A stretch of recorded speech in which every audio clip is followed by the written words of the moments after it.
Praise the Lord. லூக்கா 6ஆம் அதிகாரம் 43ஆம் வசனம் இவ்வாறாக கூறுகின்றது: நல்ல மரமானது கெட்ட கனி கொடாது, கெட்ட மரமானது நல்ல கனி கொடாது.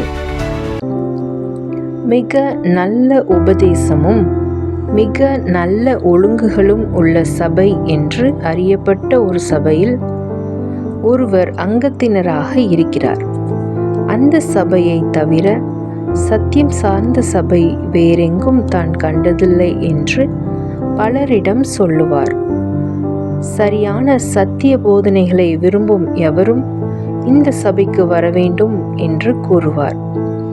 தான் மிக சரியான உபதேசங்களுடைய சபையில் இருப்பதற்காக மிகவும் பெருமைப்படுவார்.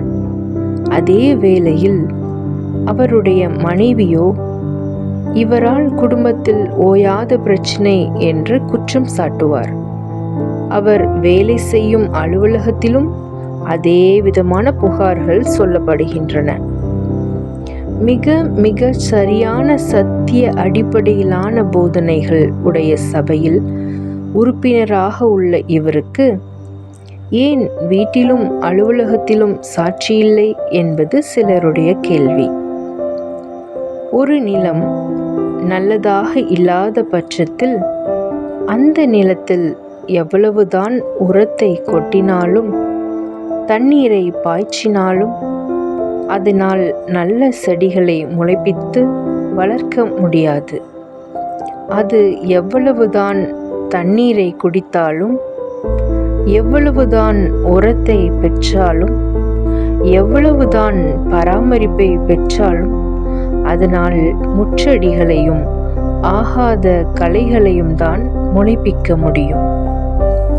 நல்ல போதனைகளை கேட்டாலும், நல்ல ஒழுங்குகளை குறித்த அறிவுரை கேட்டாலும் இருதயம் எப்படிப்பட்டது என்பதே முக்கியம்.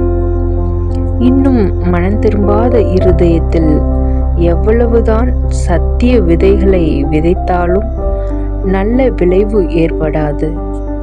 நாம் எப்படிப்பட்ட தரமான உபதேசங்களை கேட்கின்றோம் என்பது முக்கியமான விஷயம்தான். ஆனால் அதைவிட முக்கியமானது நாம் எப்படிப்பட்ட இருதயத்தை உடையவர்கள் என்பதே. வியாதியால் பாதிக்கப்பட்ட மனிதன் எவ்வளவுதான் தரம் வாய்ந்த உணவை உண்டாலும் நல்ல ஆரோக்கியமுடையவனாக மாற முடியாது. எனவேதான் ஆழமான தேவராஜ்ய இரகசியங்களை கேட்டறியும்படி வந்த நிக்கோதேமுவிடம் இயேசு முதலாவது அவன் மறுபடியும் பிறக்க வேண்டிய அவசியத்தை சுட்டிக்காட்டினார்.